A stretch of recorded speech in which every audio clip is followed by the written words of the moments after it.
I played the new Dream Drop Distance Randomizer, which was made by Lux and is currently in beta through Archipelago. This rando completely changes how the game is played, since not only are the abilities, commands, and Dream Eaters randomized, but Sora and Riku's flow motion abilities are also randomized, which means we start the run with 0 flow motion and have to figure out how to traverse each world under this constraint. I'm also playing on critical mode, which is notoriously difficult. The goal of the randomizer is to find the Meow Wow recipe, the Komori Bat recipe, and a new item called the Recusant Sigil, and with all 3 of these items obtained, the final fights for both Riku and Sora will be unlocked. As soon as I start the game, I get sent to the world map. Unfortunately, I didn't start with any worlds for Sora, so I have to immediately drop to Riku, who started with La Cité de Cloche and Monstro. I started with a Hunchback world since the battle level for that was 1, and the battle level for each world in the rando is determined by the order in which I find the worlds. So for example, if I find the Hunchback world first and Traverse Town last, Traverse Town will have the highest battle level of all the worlds.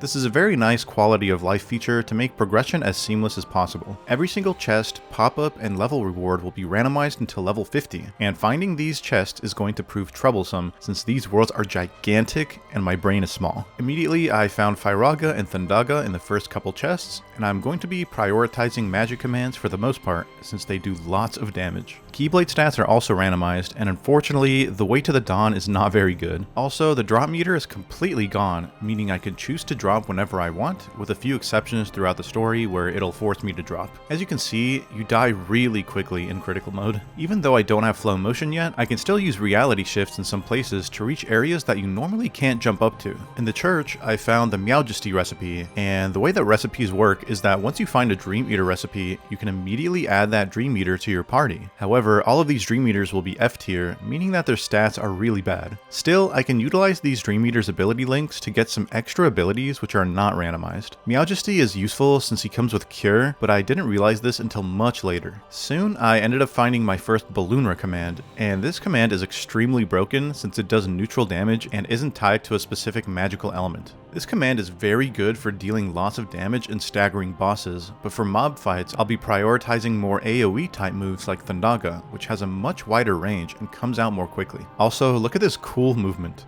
Oh wait, maybe I can go over there. Can I make it by just swinging?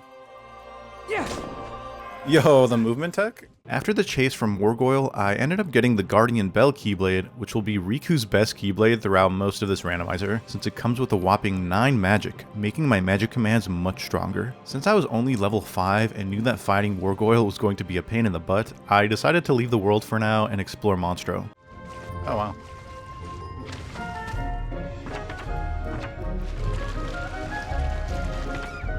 Okay, it's interesting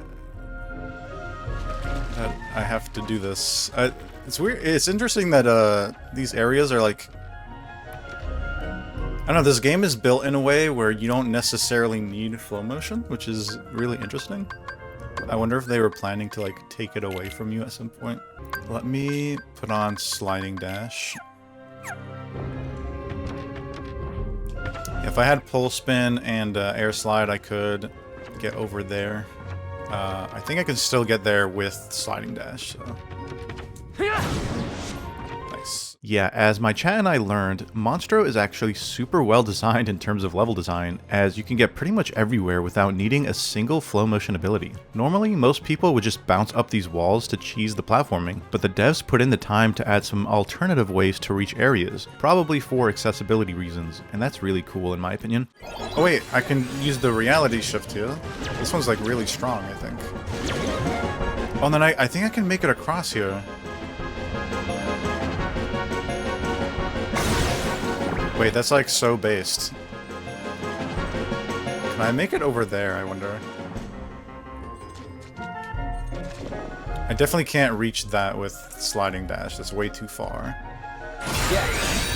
But maybe I can... Oh!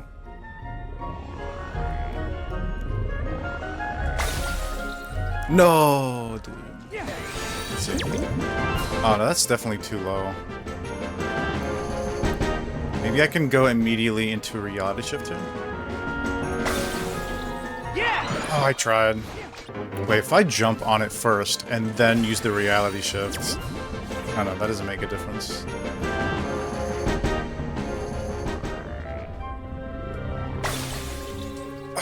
Okay, it doesn't let you act out of it for a little while. Should scroll to sliding dash. Is this? Yeah.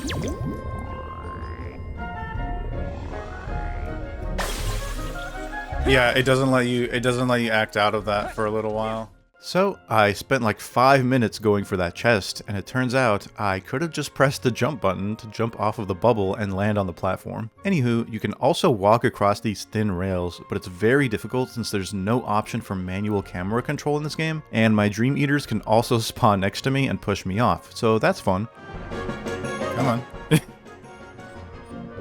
Oh, come on, that's stupid. I swear to God. I might just remove them from my party while I try this. You cannot part ways with the spirit and oh. Wow, I can't take it out. Stop.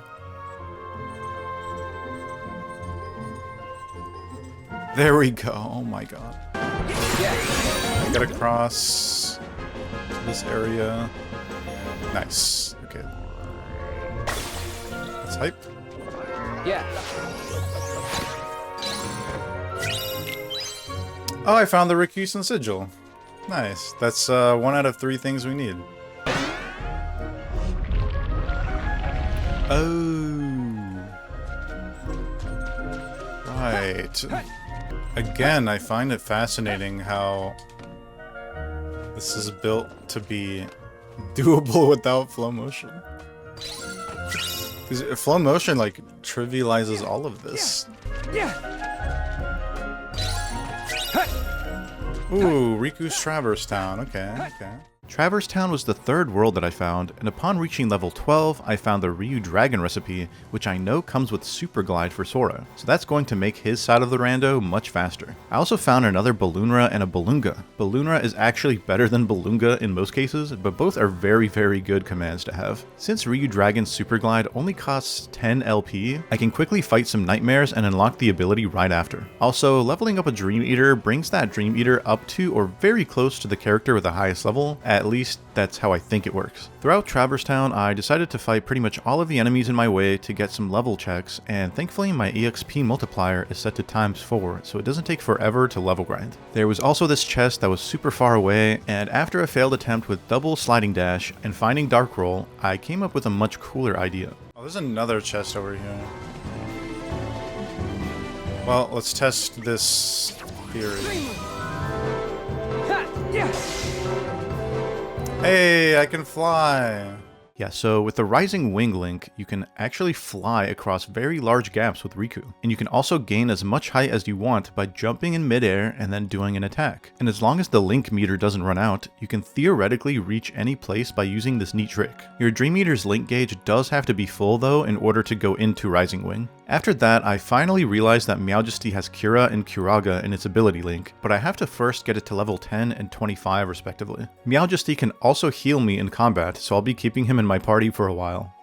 Lego Sonic racing sets? What?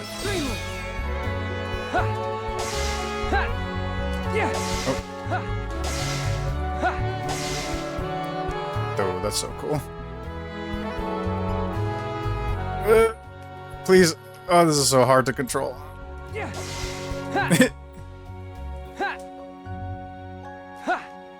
There we go. Alright, Rising Wing is very useful. Another Balloonra. I love the comments on that video. I found Super Jump. Oh, thank goodness. Oh, I think it got... Flow motion abilities get automatically equipped. So, Super Jump is nice once I find Wall Kick. Because then I can bounce off of walls and get up to high places.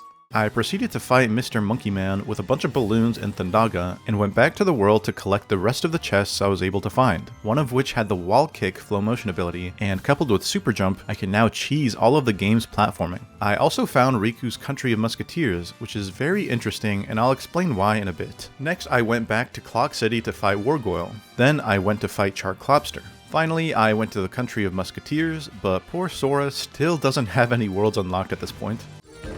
Deck capacity increase. Oh, snap. Wait, that's huge.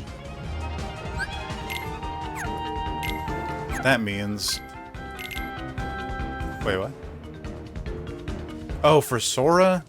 Man, screw Sora. After a bit more searching around and grinding, Meowjesty finally got to level 10, so I immediately unlocked Cura and put that into my command menu. Meowjesty also gives me a magic boost and a couple of magic hastes, which makes my magic commands stronger and reload a bit faster. Eventually, I reached the part of the world with the Beagle Boys, and unfortunately I can't beat this section right now because I'm required to have the Pole Spin Flow Motion ability to spin around the 2 poles, which moves a curtain out of the way and allows me to proceed. Thankfully, the randomizer has a quality of life fix that allows me to leave this room to prevent the game from soft locking. I can also get all of the chests in the arena where you fight Holy Moly, and there's a lot of them. Unfortunately, I didn't find anything of great importance, so I had to leave the world and went back to the Hunchback world for chests I was missing.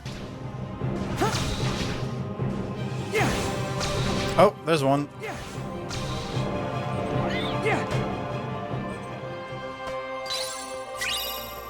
The grid for Sora! Yay! At last, I finally had something to do with Sora, although it's unfortunately my least favorite world in the game. Upon checking Sora's Keyblaze, it turned out that the Kingdom Key was by far the best, with 10 strength and 8 magic. It also helps that I found a lot of defense increases for Sora during Riku's story, so I'm thankfully not taking a lot of damage in the early game. While trying to figure out how to traverse the confusing world that is the grid, I found yet another Thundaga to help with crowd control, as well as the grid for Riku. After finding nothing else of great importance, I threw on a bunch of balloon spells and destroyed the Rizzler with some balloons and the Whomper Stomp Link with Meowjesty. However, as I'll find out later, I missed several chests in this world, some of which are in completely optional areas that Sora normally doesn't ever go to. I swapped to Riku to play through his grid, and thankfully the randomizer skips the light cycle segment at the beginning, which I really despise on crit. But unlike Sora, I take a lot of damage here as Riku, since this is a later world that I found, thus the battle level is much higher.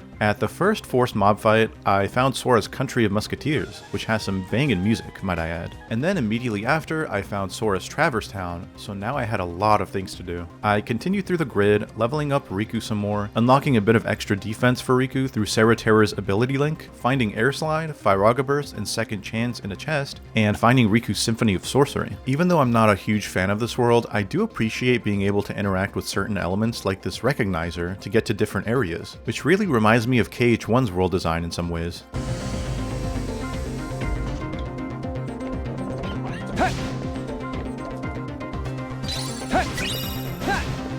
Strike Raid.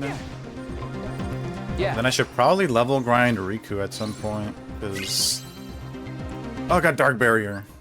Sick. Camantis proved to be a bit troublesome, and it definitely didn't help that my Dream Eaters kept fainting. Thankfully, after a bit more careful balloon spam, I beat the boss on the 3rd try and went to Riku's Symphony of Sorcery. In this world, I ended up finding the world that never was for Riku, so now I'm just missing the Meow and Komori Bat recipes, as well as the world that never was for Sora. I also need to make sure that I'm a high enough level to deal with the boss gauntlet in Riku's story, where I have to fight 3 bosses in a row with no breaks. However, it is possible in the randomizer setting to skip these if you want to, and go straight into the final fights. Speaking of the world that never was for Sora, that's exactly what I found for defeating Chernobog. I went straight into the world that never was for Riku, and my goal was just to get all of the chests leading up to the save point right before the anti-Black Coat Nightmare. I skipped most of the enemies for now since Riku is very weak, and a lot of the enemies have too much HP to deal with right now. I did still clear the easier enemies, and found the Komori Bat recipe on Riku's level 37. So now, all that I was missing was Meow Wow. Surely I'll find Meow Wow soon, right?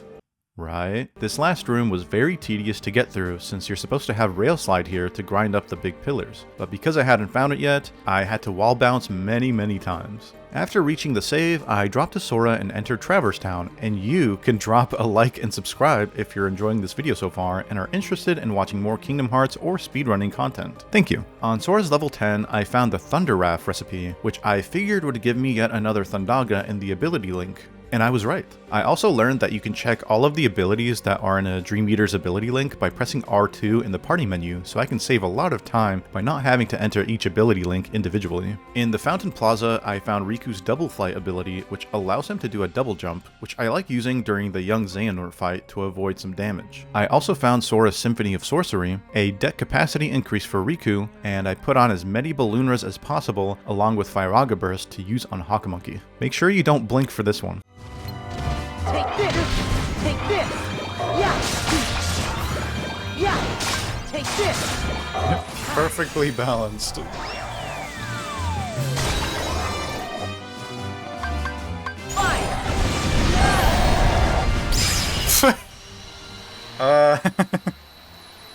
Well, that was a fight. Yeah, so Firaga Burst is busted, which is funny because earlier in this run I was talking about how bad it was. Anywho, after the Monkey Man, I re-entered Traverse Town and found Sora's Prankster's Paradise. After that, I went to his Country of Musketeers, finally finding the Pulse Spin ability. I put on a couple of Firaga Bursts for Tyranto Rex, hoping to repeat what I just did to Hawkamonkey, but it turns out I probably would have been better off just using Balloonra. Not much else really happened throughout the rest of the world, and I just blazed through everything and zapped Pete with a gigantic electric laser. Chaos Snake. What is this?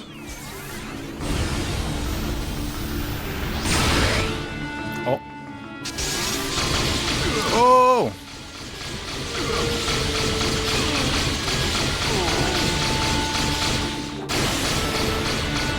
Wait, that's pretty sick.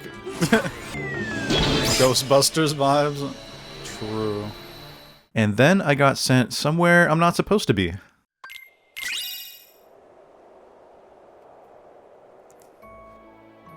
What?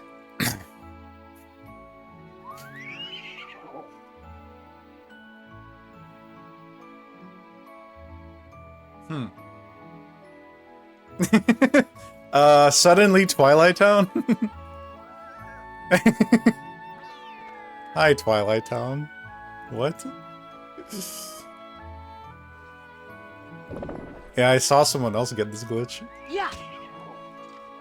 What the heck? Yeah. Huh.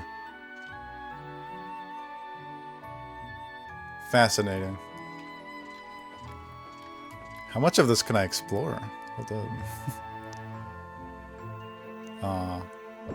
Yo, what? This is crazy. Wow.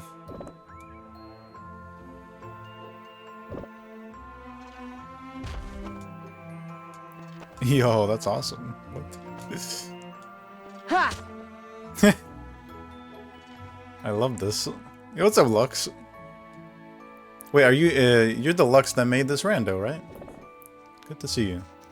Thankfully, this isn't a soft lock because I can drop to Riku, type a special command in the Archipelago client, and then swap to Sora to get back to Sora's world map. Next up, I went to Sora's Symphony of Sorcery, which is my favorite world in this game. It's just so beautiful. Almost as beautiful as the deck capacity increase that I obtained for Riku. Again, I found nothing else of importance in this world, so I rushed to the boss, died once on the grind rail, and then beat him with a bunch of balloons and Firaga bursts. Thankfully in this rando, even if you don't have the rail slide ability unlocked or equipped, the game just gives it to you so that you don't get stuck here. I went to Prankster's Paradise next and ended up finding Sora's Traverse Town at the top of this wacky room, as well as the Once More ability right after the angry bouncy red panda fight. Yes, I did write angry bouncy red panda fight in my script.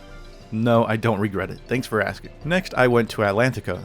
Wait, what do you mean this isn't Atlantica? Oh, this is still Prankster's Paradise? When does it end? Well, I did find Riku's second Traverse Town visit here, which is nice, and I also got Kiraga on Sora's level 35 and Rail Slide for both characters. I then proceeded to fight against this chill crab by spamming more balloons, bouncing around on my cat dog, and popping a giant whale-filled bubble. She wore a crown and she came down in a bubble, dog! As if getting sent to Twilight Town Purgatory wasn't enough. Juggle Pup Recipe.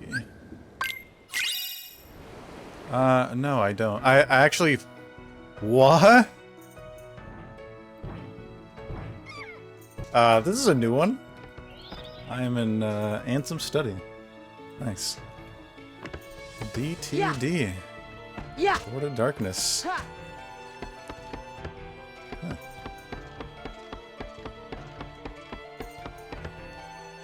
Oh, interesting. Can I go over here? There's an invisible wall. Ha. Where's Stitch? There's no Stitch Yeah. chest. Since I was forced to drop to get Sora unstuck, I decided to finish Riku's Country of Musketeers now that I had Pulse Spin. Holy moly, is that holy moly? Anyway, after beating the mole boss, I had no idea what to do next, so I checked the journal and saw that I had a lot of chests missing in various worlds. I eventually pulled up a GameFAQs guide, but I hope in the future there's an easier way to track all of the chests during gameplay. I did learn a few things from this endeavor, which is that Riku can actually enter the Solar Sailor in the grid, which he doesn't even have to go to for the story. Meanwhile, Sora can also enter the upper docks, which he also doesn't have to enter for the story. Also, I had no idea you could actually explore Mickey's jail cell in Sora's Country of the Musketeers after beating the world and coming back to the world. After roaming around Riku's grid and Symphony of Sorcery again, and finding the rest of his chests which had nothing, I went to fight ABC, Ansem 1, and Ansem 2. These fights were just more Balloonra and Firaga Burst spam, nothing too special at this point. After this, I dropped to Sora and tried to find the rest of the chests I was missing in his world. Finally, in Prankster's Paradise, I found Sora's La Cité de Cloche, which was of course in a chest in the very first room of the world. For some reason though, instead of immediately rushing the new world I just unlocked, I decided to 100% all of the chests in the other worlds first, and upon finding nothing at all, after over half an hour of looking around, I finally entered the new world, and to nobody's surprise, I finally found what I was looking for. Meow Wow recipe, yes. Oh my god, get me out of here, please. Now I could finally beat the game. I entered the world that never was, beat up Xemnas with some more Balloonras, beat up young Xehanort with Balloonras, using double flight to jump over his last phase attacks to avoid taking too much damage, and finally I defeated Armored Ventus Nightmare with some more Balloonras and Firaga Burst spam, with a final time of 7 hours, 21 minutes, and 17 seconds. This is a very fun experience that I recommend you guys try if you enjoy Dream Drop Distance. The link to the Archipelago Discord where this mod is currently hosted will be in the description down below. Thank you all for watching, and a huge shout out to my patrons over on Patreon for the support. You can get early access to all of my videos and appear at the end of every video for the low cost of $4.99 per month. I hope you all have a wonderful day.